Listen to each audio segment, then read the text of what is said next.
Hello दोस्तों, स्वागत है आपका केम कोर्स के इस यूट्यूब चैनल में। दोस्तों, आज के इस वीडियो लेक्चर में हम बात करने वाले हैं केमिस्ट्री के एक सबसे इम्पोर्टेंट और सबसे बेसिक टॉपिक के बारे में, जिसका नाम है हमारा पीरियोडिक टेबल। जैसा कि आपको स्क्रीन पर शो हो रही होगी हमारी कंप्लीट पीरियोडिक टेबल। तो दोस्तों, आज के इस वीडियो लेक्चर में हम समझेंगे कि ये जो पीरियोडिक टेबल होती है ये क्या होती है। इस पीरियोडिक टेबल में ये जो एलिमेंट्स, जितने भी एलिमेंट्स प्रेजेंट हैं, इन एलिमेंट्स का क्लासिफिकेशन किस तरह से किया गया है। साथ ही में हम समझेंगे ये जो टोटल हमारे एलिमेंट्स होते हैं, कितने एलिमेंट्स हैं, कौन से एलिमेंट नेचुरल प्रेजेंट्स होते हैं, कौन से एलिमेंट्स होते हैं जो आर्टिफिशियल है, जिन्हें बनाया गया है। साथ ही में हम समझेंगे कि इस पूरी पीरियोडिक टेबल में कितने टोटल ग्रुप होते हैं, टोटल कितने ब्लॉक होते हैं, टोटल कितने पीरियड होते हैं, और टोटल एलिमेंट का जो क्लासिफिकेशन किया गया है वो किस बिहाफ पर किया गया है। यानी कि आज के इस वीडियो लेक्चर की हम कंप्लीट बात करें तो आज का ये जो हमारा वीडियो लेक्चर होने वाला है वो कंप्लीट वीडियो लेक्चर हमारा पीरियोडिक टेबल के बारे में होने वाला है। अब अगर हम बात करें कि इस वीडियो लेक्चर को पढ़ने के हमारे लिए क्या फ़ायदे होंगे या ये वीडियो लेक्चर हमें किस तरह से हेल्पफुल रहेगा, तो दोस्तों, चाहे आप क्लास 9th के स्टूडेंट हो या आप क्लास 10th के हो या फिर चाहे आप क्लास 11th या क्लास 12th के स्टूडेंट हो, जब भी हम केमिस्ट्री की बात करते हैं, जब भी हम केमिस्ट्री को पढ़ने जाते हैं, तो वहाँ पर हमारा जो इंट्रोडक्शन होता है वो डिफरेंट डिफरेंट टाइप के इस तरह के सिंबल से आपको होता है। जो आपको कहीं पर कार्बन लिखा हुआ दिखेगा, कहीं पर नाइट्रोजन, कहीं पर सोडियम, मैग्नीशियम, इस तरह के सिंबल्स होते हैं। जनरली अगर आप हायर क्लासेस में हो, 11th-12th में हो, तो अभी तक आप इन सिंबल्स का मतलब समझ गए होंगे। बट अगर आप 9th-10th के स्टूडेंट हो तो आपको कहीं ना कहीं ये सिंबल आपको परेशान करते होंगे कि ये क्यों इस तरह से हमने पोटेशियम को के क्यों लिखा, या ये के किस चीज़ को रिप्रेजेंट करता है। तो उन सारी चीज़ों को आज हम इस वीडियो लेक्चर में क्लियर करेंगे।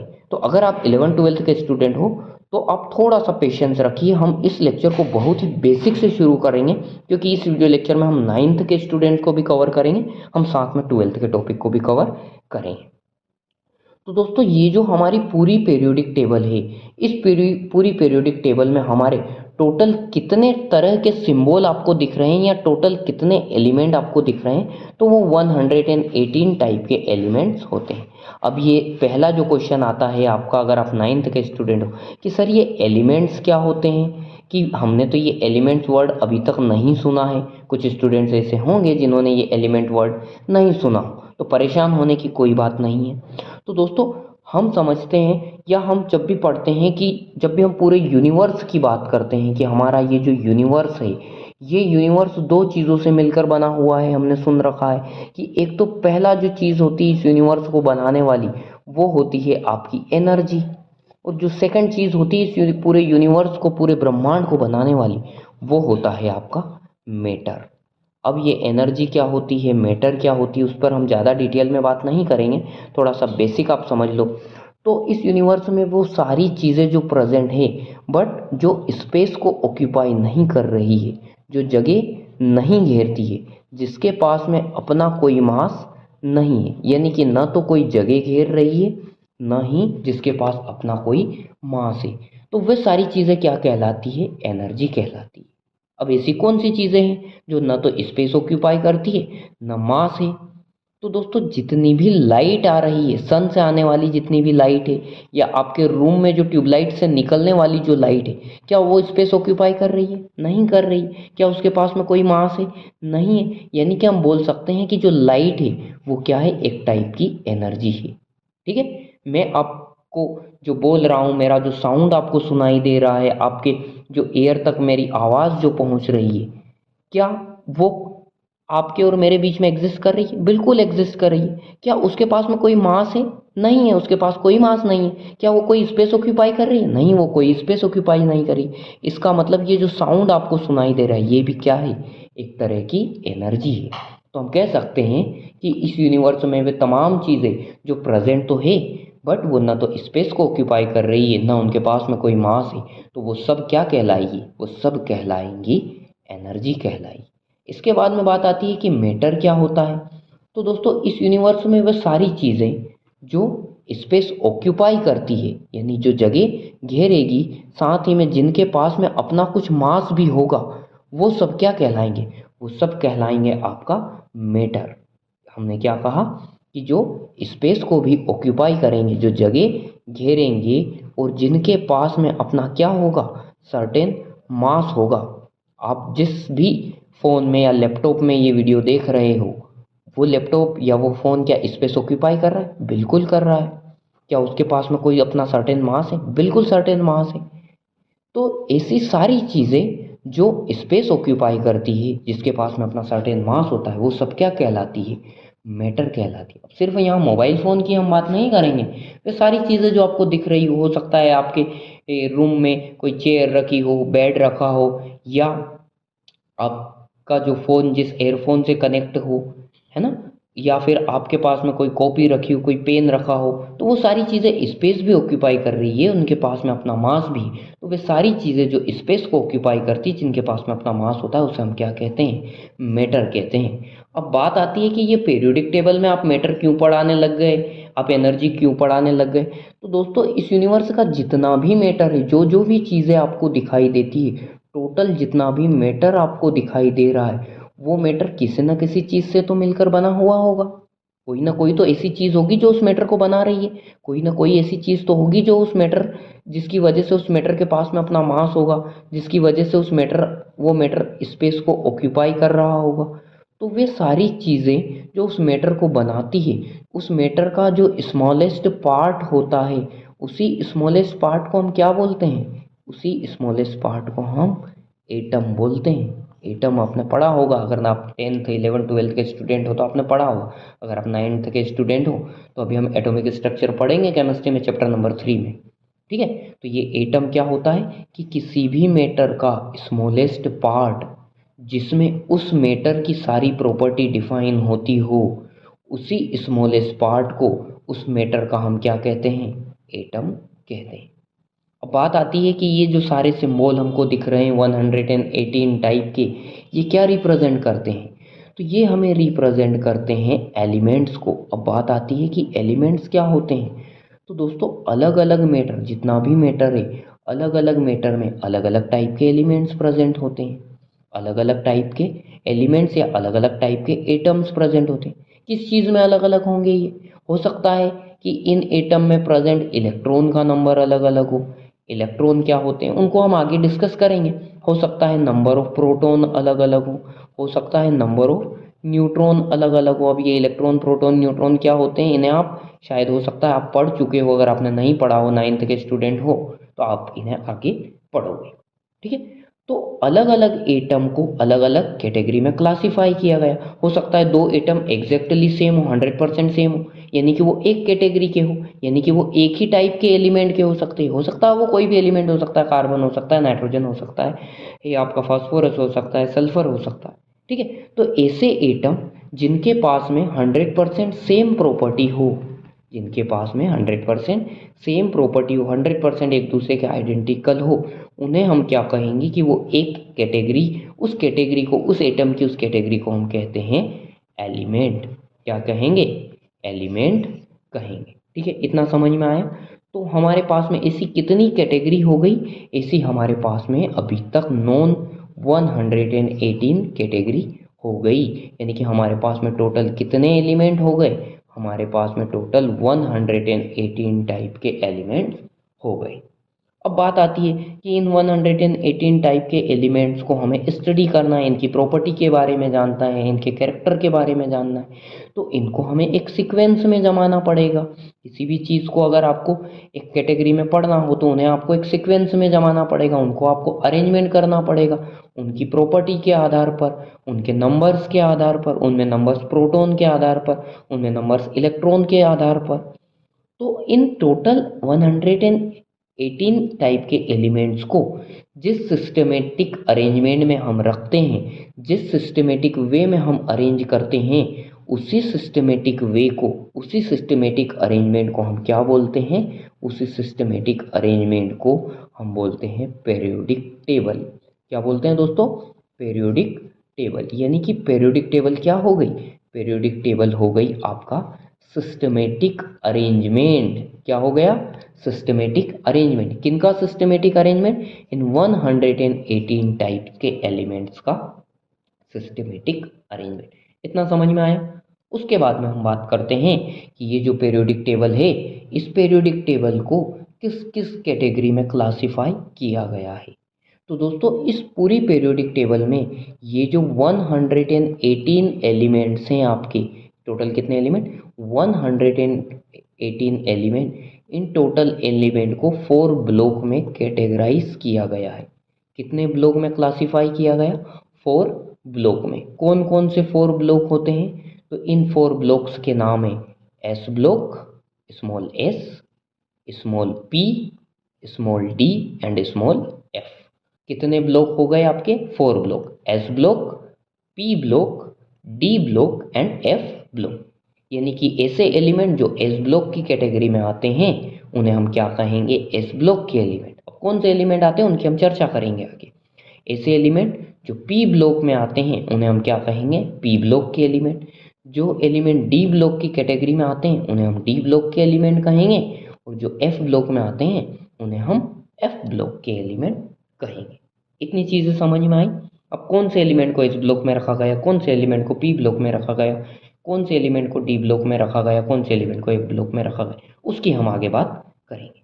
अभी तक इतना समझ में आया कि पूरी पीरियोडिक टेबल को कितने ब्लॉक में कैटेगराइज किया गया है दोस्तों, 4 ब्लॉक में कैटेगराइज किया गया। कौन कौन से, S, P, D and F block. ठीक है, आगे बात करते हैं कि एस ब्लॉक कौन से होते हैं, पी ब्लॉक कौन से होते हैं, डी ब्लॉक कौन से होते हैं। उसकी बात करने से पहले और थोड़ा सा क्लासिफिकेशन को डीप में अगर हम ले जाएं तो इसी पीरियोडिक टेबल में टोटल 18 ग्रुप में भी क्लासिफाई किया गया। तो टोटल ब्लॉक कितने हो गए, ब्लॉक की बात करें तो 4, तो ब्लॉक हो गए आपके, कौन कौन से 4 ब्लॉक हो गए, S, P, D and F, S P D and F, total 4 block हो गए। उसके बाद में टोटल 18 ग्रुप हो गए। टोटल 18 ग्रुप कौन से, देखो यहाँ पर लिखा है, group number first, group number second, group number third, fourth, fifth, sixth, seventh, eighth, 9, 10, 11, 12, 13, 14, 15, 16, 17 and 18। मतलब पूरी पीरियोडिक टेबल में कितने ग्रुप हैं, टोटल 18 ग्रुप है।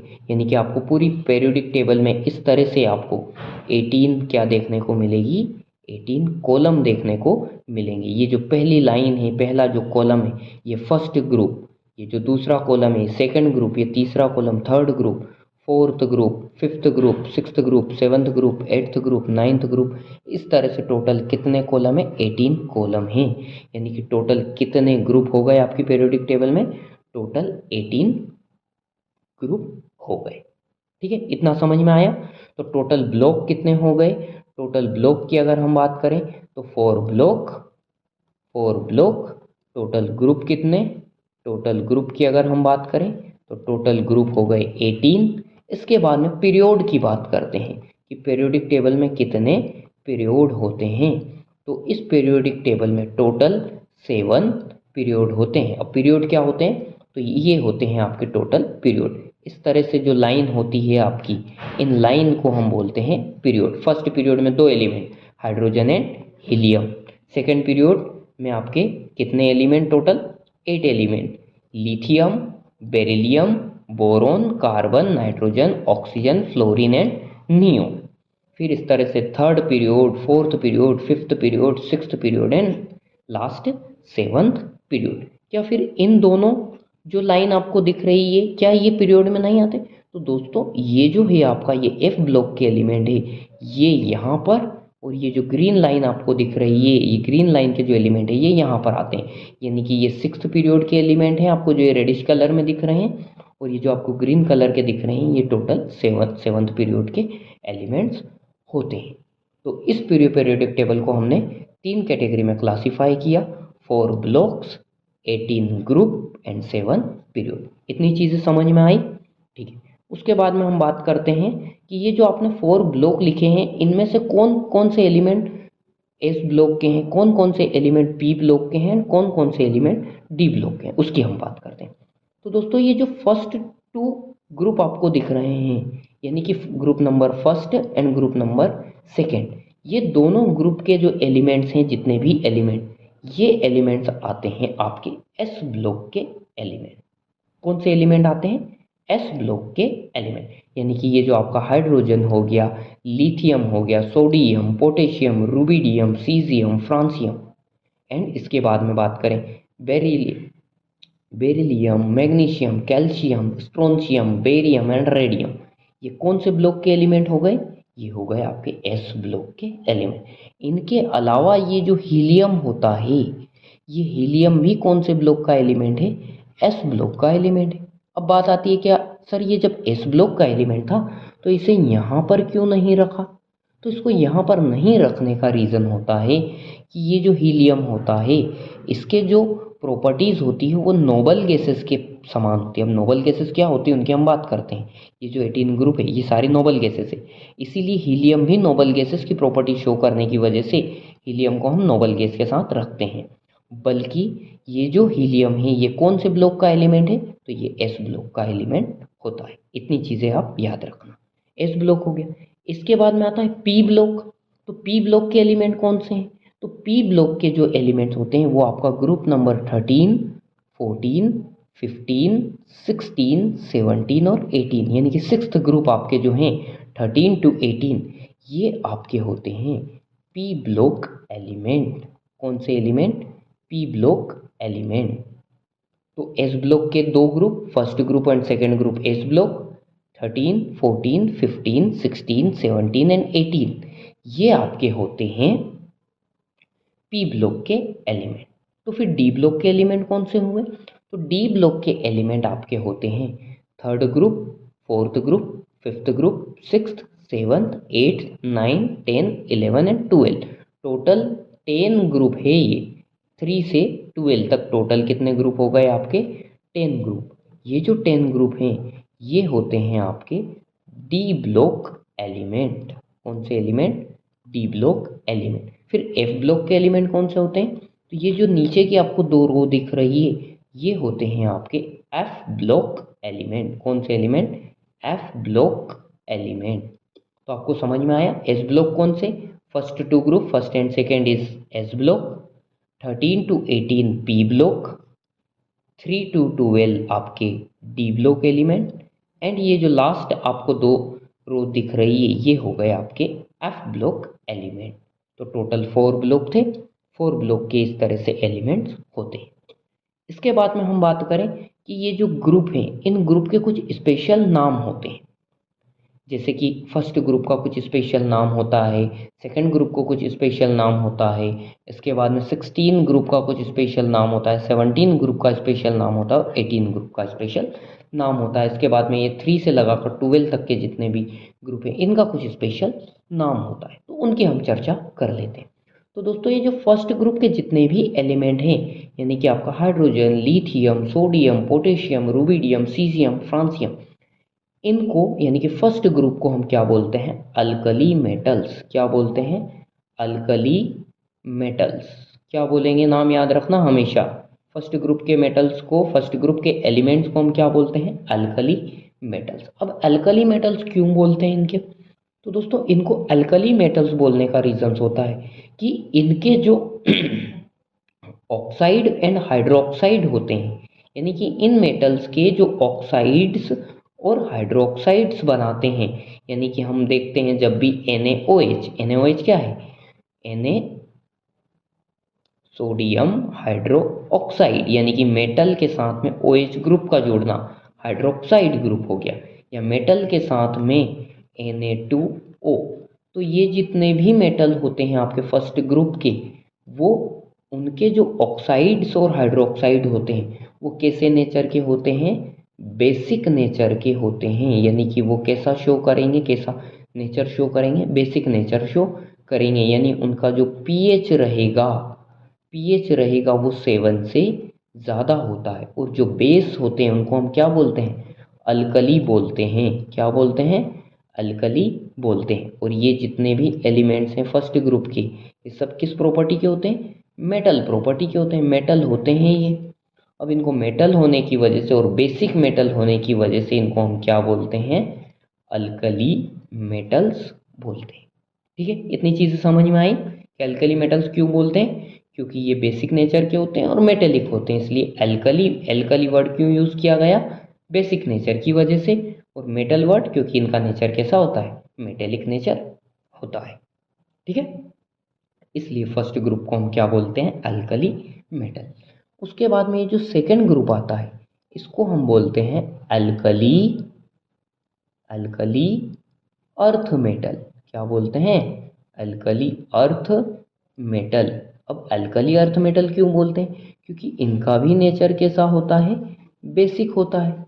फिर अर्थ क्यों बोला इनको, क्योंकि ये जितने भी मेटल्स होते हैं, beryllium, magnesium, calcium, strontium, barium या रेडियम, ये सारे मेटल्स अर्थ क्रस्ट से मिलने की वजह से, अर्थ क्रस्ट से मिलने की वजह से इनको हम क्या बोलते हैं, एल्कली अर्थ। और इनका नेचर कैसा होता है, मेटेलिक नेचर होता है।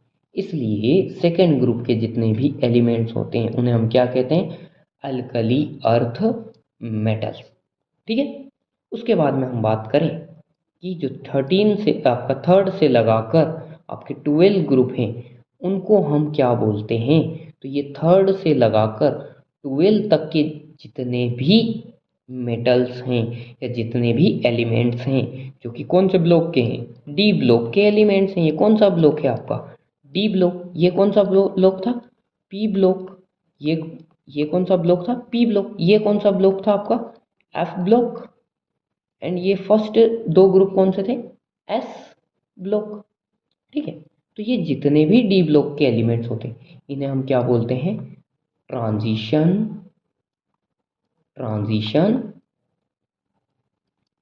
मेटल। क्या बोलते हैं इन्हें हम, ट्रांजिशन मेटल। ट्रांजिशन मेटल क्यों बोलते हैं, ट्रांजिशन का मतलब क्या होता है, ट्रांजिशन का मतलब होता है जो क्या करे, ब्रिज की तरह काम करे, बीच वाला जो हो ब्रिज की तरह हो। तो डी ब्लॉक को हम ट्रांजिशन मेटल क्यों बोलते हैं, क्योंकि ये एस ब्लॉक और पी ब्लॉक के बीच में किसका काम करता है, ब्रिज की तरह काम करता है, ट्रांजिशन का काम करता है। इसलिए थर्ड से लगाकर 12 तक के ग्रुप को या इतने सारे एलिमेंट्स को हम क्या बोलते हैं, ट्रांजिशन मेटल्स बोलते हैं। क्या बोलते हैं, ट्रांजिशन मेटल्स बोलते हैं। ठीक है, इसके बाद में ये जो पी ब्लॉक के एलिमेंट्स होते हैं, इन पी ब्लॉक के एलिमेंट्स में से जो कुछ ग्रुप होते हैं जैसे 16 ग्रुप को हम क्या बोलते हैं, 16 ग्रुप को हम बोलते हैं चैल्कोजन। क्या बोलते हैं, चैल्कोजन बोलते हैं। चैल्कोजन बोलने का रीज़न क्या होता है, चैल्कोजन इन्हें इसलिए बोलते हैं कि ये जो जनरली ये जितने भी एलिमेंट्स होते हैं, ऑक्सीजन, सल्फर, सेलेनियम, ये सारे एलिमेंट्स या तो ऑक्साइड में किसी भी मेटल के साथ में ऑक्साइड या फिर सल्फाइड बनाने की वजह से, ऑक्साइड और सल्फाइड ग्रुप में प्रेजेंट होने की वजह से इन्हें हम क्या बोलते हैं, चैल्कोजन बोलते हैं। यानी चैल्कोजन ये जो वर्ड यूज़ किया जाता है ये किसके लिए किया जाता है, ऑक्साइड और सल्फाइड के लिए यूज़ किया जाता है। इसलिए 16 ग्रुप के एलिमेंट्स को हम क्या बोलते हैं, चैल्कोजन्स बोलते हैं। इसके बाद में अगर हम बात करें 17 ग्रुप के एलिमेंट्स को, तो 17 ग्रुप जो होता है, इस 17 ग्रुप के एलिमेंट्स को हम क्या कहते हैं, हैलोजन्स बोलते हैं। क्या बोलते हैं, हैलोजन। ये जितने भी एलिमेंट दिख रहे हैं आपको, फ्लोरीन, क्लोरीन, ब्रोमीन, आयोडीन, एसेस्टीन, ये सब क्या कहलाते हैं, हैलोजन एलिमेंट। इन्हें हम जनरली कैपिटल एक्स से भी रिप्रेजेंट करते हैं। कहीं जगह आपको कैपिटल एक्स लिखा हुआ मतलब दिखे तो वहाँ आप समझ जाना कि इन सारे एलिमेंट्स में से किसी एक एलिमेंट्स की बात हो रही है। कौन से एलिमेंट, ये जो आपको दिख रहा है ना 17 ग्रुप के जिन्हें हमने हैलोजन कहा, उनकी बात हो रही। अब इनको हैलोजन क्यों बोलते हैं, तो हैलोजन जो हेलो वर्ड जनरली यूज़ किया जाता है वो यूज़ किया जाता है आपका सी सॉल्ट के लिए। किसके लिए, सी सॉल्ट के लिए। और ये जितने भी हैलोजन के एलिमेंट होते हैं ये मेटल के साथ में मिलकर क्या बनाते हैं, सॉल्ट बनाते हैं। यानी कि मेटल के साथ में ये हैलोजन के एलिमेंट, इन हैलोजन के एलिमेंट्स मिलकर सॉल्ट बनाते हैं। और ये सॉल्ट जनरली कहाँ से ऑब्टेन होता है, सी से ऑब्टेन होता है। तो वो सॉल्ट क्या कहलाता है, सी सॉल्ट। सी सॉल्ट बनाने की वजह से ही इन्हें हम क्या कहते हैं, हैलोजन्स कहते हैं। ठीक है, इतना समझ में आया। इसके बाद में जो 18 ग्रुप है आपका, 18 ग्रुप के एलिमेंट्स को हम बोलते हैं नोबल गैसेस। क्या बोलते हैं, नोबल गैसेस, या फिर इन्हीं को हम बोलते हैं इनर्ट गैसेस। क्या बोलते हैं? Inert gases. गैसेस क्यों बोलते हैं? क्योंकि जनरली गैसियस स्टेट में एग्जिस्ट करते हैं, गैस फॉर्म में। हीलियम, नियोन, आर्गन, ये सब क्या है? गैस फॉर्म में एग्जिस्ट करते हैं। फिर इनर्ट क्यों बोलते हैं? क्योंकि ये किसी के भी साथ में क्या नहीं करते? रिएक्शन शो नहीं करते, किसी के भी साथ में रिएक्शन नहीं करते। कुछ एक्सेप्शन केस है, जैसे जिनोन वगैरह आपका कुछ हद तक रिएक्शन करते हैं, और जनरली ये रिएक्शन नहीं करते किसी दूसरे एलिमेंट के साथ में, केमिकल रिएक्शन इतनी इजीली नहीं करते। अब जो रिएक्शन इजी नहीं करता उसे हम क्या बोलते हैं? जो रिएक्शन नहीं करेगा वो इनर्ट, और गैसियस फॉर्म में एग्जिस्ट करने की वजह से इन्हें हम क्या बोलते हैं? Inert gases. इतना समझ में आया? ठीक है। तो हमने क्या क्या पढ़ा? हमने पढ़ा कि ये जो पूरी पीरियोडिक टेबल होती है ये क्या होती है? तो ये है आपके एलिमेंट्स का सिस्टमेटिक अरेंजमेंट। फिर उसके बाद में हमने बात किया क्लासिफिकेशन की, कि आपकी जो पीरियोडिक टेबल है उसे कितनी कैटेगरी में क्लासीफाई किया गया, कितने ब्लॉक्स होते हैं, कितने ग्रुप होते हैं, कितने पीरियड होते हैं। ठीक है। उसके बाद में स्पेसिफिक ग्रुप का क्या क्या नाम हो सकता है, कौन से ग्रुप को हम क्या बोलते हैं, या किस ग्रुप को हम किस नाम से जनरली पहचानते हैं, उनकी बात करें। ठीक है दोस्तों, अब हम बात करते हैं कि ये जो आपकी पीरियोडिक टेबल है, इस पीरियोडिक टेबल में टोटल जो एलिमेंट्स हैं, उन एलिमेंट्स में से कितने ऐसे एलिमेंट्स हैं जो मेटेलिक नेचर के हैं, कितने एलिमेंट्स ऐसे हैं जो नॉन मेटेलिक नेचर के हैं, या टोटल कितने एलिमेंट्स हैं जो नेचुरली एग्जिस्ट करते हैं। ठीक है, उनकी बात करते हैं। तो दोस्तों टोटल कितने एलिमेंट्स हैं? टोटल 118 टाइप्स के एलिमेंट हमने अभी तक डिस्कवर कर लिए हैं। अब इन 118 टाइप के एलिमेंट्स में से जो आपके 98 एलिमेंट्स हैं, टोटल कितने एलिमेंट? 98 एलिमेंट्स, वो आपके नेचुरली प्रेजेंट्स होते हैं, यानी कि वो नेचर में पहले से प्रेजेंट हैं। कितने एलिमेंट? 98 out of 118। इसके बाद में जो 20 बचे हुए जो 20 एलिमेंट्स हैं, वो 20 एलिमेंट कैसे हैं? आर्टिफिशियल हैं। कैसे हैं वो? आर्टिफिशियल है, यानी कि जिन्हें लैब में बनाया गया है, जिन्हें लैब में मोडिफाई किया गया है, जिन्हें लेबोरेटरी में बनाया गया है। कितने एलिमेंट्स ऐसे हैं? 20 एलिमेंट्स ऐसे हैं। तो टोटल नेचुरल एलिमेंट कितने हो गए? 98, और टोटल आर्टिफिशियल 20। ठीक है। इसके बाद में हम बात करें कि ये जो टोटल 118 है, इसमें से मेटल कितने होते हैं, नॉन मेटल कितने होते हैं। तो देखो यहाँ पर आपको कुछ सिंबल दिख रहे होंगे। येलो कलर के जो होते हैं उन्हें एल्कली मेटल्स बोलते हैं, पिंक कलर के जो हैं वो उन्हें नॉन मेटल में शो किया गया है। ये जो ब्लू कलर है ये हेलोजन्स हैं। ये जो आपको पर्पल कलर दिख रहा है ये क्या है? आपके नोबल गैसेस है। रेड कलर में लेंथेनॉइड्स है, ग्रीन कलर में एक्टेनॉइड्स हैं, ये ग्रे कलर में आपको मेटेलॉइड्स दिख रहे हैं। ये जो डार्क आपका ब्लैक कलर बोल सकते हैं ये अदर मेटल्स हैं। ये जो आपका डार्क ब्लू है इनमें ट्रांजिशन मेटल्स हैं। ये आपका ऑरेंज कलर ये एल्कली अर्थ मेटल के सिंबल है। ठीक है।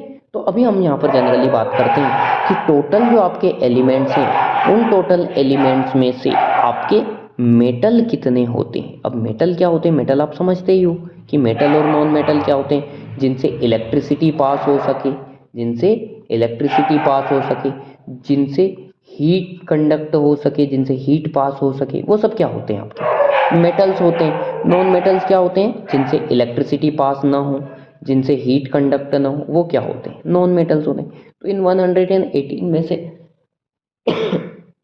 मेटल्स कितने होते हैं उसकी अगर हम बात करें कि टोटल आपके मेटल्स कितने हैं, तो दोस्तों जो टोटल 118 है उसमें से आपके जो 19 एलिमेंट्स हैं, टोटल कितने? 90, वो क्या हैं? आपके मेटेलिक नेचर के हैं। यानी कि आपका पूरा फर्स्ट ग्रुप हो गया, सेकंड ग्रुप हो गया, आपका जो third group, fourth group, fifth group, sixth group, seventh group, 8, 9, 10, ये सब क्या होते हैं? मेटेलिक नेचर के होते हैं। ये सब मेटल्स होते हैं। मैं एक सेपरेट और वीडियो बना दूंगा कि ये 19 कौन कौन से मेटल होते हैं और कौन कौन से जो आपके नॉन मेटल होते हैं वो कौन कौन से होते हैं। उसके बाद में हम बात करें कि टोटल नॉन मेटल कितने होते हैं, तो टोटल 21 जो होते हैं वो क्या होते हैं? आपके नॉन मेटल होते हैं। फिर जो बचे हुए एलिमेंट्स होते हैं, कितने और बचे आपके, 7 और बचे, वो क्या होते हैं आपके, मेटेलॉइड्स होते हैं। क्या होते हैं, मेटेलॉइड्स होते हैं। अब मेटेलॉइड्स क्या होते हैं, यानी कि जो मेटल और नॉन मेटल दोनों की प्रॉपर्टी शो करते हैं। कुछ प्रॉपर्टी जिसमें मेटल की हो, कुछ प्रॉपर्टी नॉन मेटल्स की हो, उन्हें हम मेटेलॉइड्स बोलते हैं। तो टोटल ऐसे 7 एलिमेंट्स ऐसे होते हैं जो मेटेलॉइड नेचर के होते हैं। ठीक है, इतनी चीज़ें समझ में आई। कुछ और बेसिक बातें यहाँ पर कर लेते हैं जो हमारे लिए इम्पोर्टेंट होती है, कि ये जो हमने बात करी कि आर्टिफिशियल हमने बनाए हैं, आर्टिफिशियल लैब में बनाए हैं, तो फर्स्ट आर्टिफिशियल हमने कौन सा बनाया था, कि पहला ऐसा कौन सा एलिमेंट था जिसे हमने पहली बार लैब में बनाया था। तो ये जो पोलेडियम आपको दिख रहा है, पीओ, एटॉमिक नंबर कितना है इसका, 84। इसको हमने पहली बार, पोलोनियम जिसे हम बोलते हैं, पोलेडियम नहीं सॉरी, पोलोनियम जिसे हम बोलते हैं, ये जो पोलोनियम है इसे हमने पहली बार आर्टिफिशियली लैब में बनाया था। उसके बाद में हम बात करें कि एक ये जो मर्क्यूरी होता है, इसके पास में स्पेशल कैरेक्टर होता है। क्या स्पेशल कैरेक्टर होता है मर्क्यूरी एचजी के पास में, कि ये मेटल होने के बाद भी, जनरली मेटल आपके सॉलिड होते हैं, बट ये मर्क्यूरी एक ऐसा मेटल होता है जो किस फॉर्म में एग्जिस्ट करता है आपका, लिक्विड फॉर्म में एग्जिस्ट करता है। नॉर्मल रूम टेम्परेचर पर भी ये लिक्विड फॉर्म में रहता है, यानी 25 डिग्री पर भी ये, सेंटीग्रेड टेम्परेचर पर भी ये कैसी फॉर्म में रहेगा, लिक्विड फॉर्म में रहेगा। उसके बाद में अगर हम बात करें कि ये जितने भी एलिमेंट्स होते हैं, इसमें सबसे हल्का एलिमेंट्स कौन सा है, जिसमें सबसे कम वेट होता है, तो जो सबसे हल्का एलिमेंट है वो हमारा हाइड्रोजन होता है। हमें पता है हाइड्रोजन में सिर्फ एक ही प्रोटॉन होता है, न्यूट्रॉन तो इसमें होता ही नहीं है। अभी हम एटॉमिक स्ट्रक्चर में ये पढ़ेंगे अगर आपने नहीं पढ़ा है। तो सबसे हल्का एलिमेंट आप याद रखना कौन होता है आपका, हाइड्रोजन, जो सबसे आपका हल्का एलिमेंट होता है, जिसमें सबसे कम मास होता है। उसके बाद में हम बात करें कि ओवरऑल गैस की, अगर हम बात करें कि सबसे हल्की गैस कौन सी होती है, तो हीलियम सबसे हल्की गैस होती है। हीलियम में सबसे कम मास होता है। फिर बात करें सबसे हेवी कौन सा होता है, कि सबसे ज़्यादा मास किस में होता है, सबसे ज़्यादा वजन किस में होता है, तो ये जो आपका दिख रहा है ना यहाँ पर, कौन सा, ओस्मियम, ओएस जो आपको दिख रहा है, ओस्मियम यहाँ पर सबसे हेवी मेटल होती है, जिसमें सबसे ज़्यादा क्या होता है, सबसे ज़्यादा मास होता है, सबसे ज़्यादा इसकी क्या होती है, डेंसिटी होती है, किसकी, ओस्मियम की। ये सबसे ज़्यादा हेवी मेटल्स में आता है। इसके बाद में हम बात करें कि सबसे ज़्यादा कठोर कौन होता है, सबसे ज़्यादा हार्ड कौन सा होता है, कि पूरे पीरियोडिक टेबल में सबसे ज़्यादा हार्ड कौन है, कि जिसके जितना कोई हार्डिश नहीं है, तो सबसे ज़्यादा हार्ड कौन होता है आपका, तो जो प्लेटिनम होता है आपका, पीटी, जो प्लेटिनम आपका जो होता है, ये पीटी जो होता है सबसे ज़्यादा क्या होता है आपका, सबसे ज़्यादा हार्ड होता है। प्लेटिनम जो होता है 78 नंबर पर जो होता है, ये सबसे ज़्यादा क्या होता है, हार्ड होता है, सबसे ज़्यादा कठोर होता है। उसके बाद में बात करें कि सबसे ज़्यादा आपकी जो होती है मुलायम, या बात करें सबसे ज़्यादा नरम कौन सी मेटल होती है, तो वो आपकी सोडियम होती है। सोडियम को आपने देखा होगा, जनरली नाइफ से हम क्या कर सकते हैं, इसे काट सकते हैं। एक मेटल ऐसी होती है, क्या आप आयरन की रोड को नाइफ से काट सकते हो, नहीं काट सकते, बट ये सोडियम एकमात्र ऐसी मेटल होती है जिसे आप चाकू से भी क्या कर सकते हो, कट कर सकते हो। उसके बाद में हम बात करें कि ओवरऑल हमने एलिमेंट्स में सबसे हल्के की बात करी हाइड्रोजन, बट मेटल्स में सबसे भारी की हमने बात करी वो होता है आपका कौन, ओस्मियम। बट बात करें कि मेटल्स में सबसे हल्का कौन होता है, मेटल्स में सबसे कम वेट किसके पास में होता है, तो मेटल में सबसे कम वेट जो होता है वो होता है आपका लिथियम के पास में। हाँ, यहाँ पर हाइड्रोजन मेटल नहीं है, हमेशा याद रखना हाइड्रोजन क्या है, हाइड्रोजन नॉन मेटल है। इसीलिए तो हाइड्रोजन को किस कलर में रखा गया है, देखो हाइड्रोजन का कलर कैसा रखा गया है, हाइड्रोजन का कलर अलग रखा गया है। क्यों, क्योंकि हाइड्रोजन क्या है, नॉन मेटल होती है। तो सबसे हल्की जो मेटल होती है वो कौन सी होती है, लिथियम आपकी होती है। इसके बाद में बात करें कि सबसे पॉइजनस कौन सा होता है, कि जिसको कंज्यूम अगर हम कर लें, अगर गलती से हमारी बॉडी के अंदर चला जाए, तो जो हमें सबसे ज़्यादा हार्म पहुंचाए, सबसे ज़्यादा हानिकारक हमारे लिए रहे, तो सबसे ज़्यादा जो आपका हार्मफुल रहता है, सबसे ज़्यादा जो आपका पॉइजनस रहता है वो रहता है आपका प्लूटोनियम। ये जो पीयू रहता है 94 पर जो हो रहता है, ये सबसे ज़्यादा क्या होता है, डेंजरस होता है, सबसे ज़्यादा विषैला होता है। इसके बाद में हम बात करें कि ओवरऑल गैस जितनी भी होती है उसमें सबसे ज़्यादा भारी गैस कौन सी होती है, तो वो आपकी रेडॉन होती है। ठीक है, तो ये कुछ एलिमेंट्स होते हैं जिनकी स्पेसिफिक क्वालिटी होती है, तो इनको आप नोट डाउन कर लेना कि रेडॉन जो होता है वो आपका क्या होता है, सबसे हेवी गैसेस है। सबसे हल्की गैस कौन सी है, तो वो हीलियम है। ओवरऑल एलिमेंट में सबसे हल्का कौन है, तो वो हाइड्रोजन है। ओवरऑल मेटल में सबसे हल्का कौन है, तो वो लिथियम है। ओवरऑल मेटल में सबसे ज़्यादा हार्ड कौन है, तो वो प्लेटिनम है। सबसे ज़्यादा मुलायम कौन है, तो वो सोडियम है। इन सारी चीज़ों को आपको नोट कर लेना है, ये सारी चीज़ें आपको याद होनी चाहिए। ठीक है, तो आज के इस वीडियो लेक्चर में हमने क्या क्या समझा उसकी बात हम करें, तो आज के इस वीडियो लेक्चर में हमने कंप्लीट बात करी पीरियोडिक टेबल के बारे में। दोस्तों ये जो वीडियो लेक्चर है, ये वीडियो लेक्चर से चाहे डायरेक्टली आपकी एग्जाम्स में क्वेश्चन ना पूछे जाए, बट पीरियोडिक टेबल एक बार समझ में आने के बाद में केमिस्ट्री को पढ़ना आपके लिए काफ़ी हद तक ईजी हो जाता है। ठीक है, तो मुझे उम्मीद है कि इस वीडियो लेक्चर से आपको पीरियोडिक टेबल के बारे में काफ़ी कुछ चीज़ें सीखने को मिली होगी। तो अगर आपको ये वीडियो लेक्चर पसंद आया हो, अगर इस वीडियो लेक्चर से आपको पीरियोडिक टेबल को समझने में आसानी हुई हो, तो इस वीडियो लेक्चर को अपने क्लास ग्रुप में अपने दोस्तों के साथ में ज़रूर शेयर कीजिएगा। मिलते हैं हम नेक्स्ट लेक्चर में इसी तरह से किसी नए वीडियो के साथ में। तब तक के लिए बाय बाय, थैंक यू।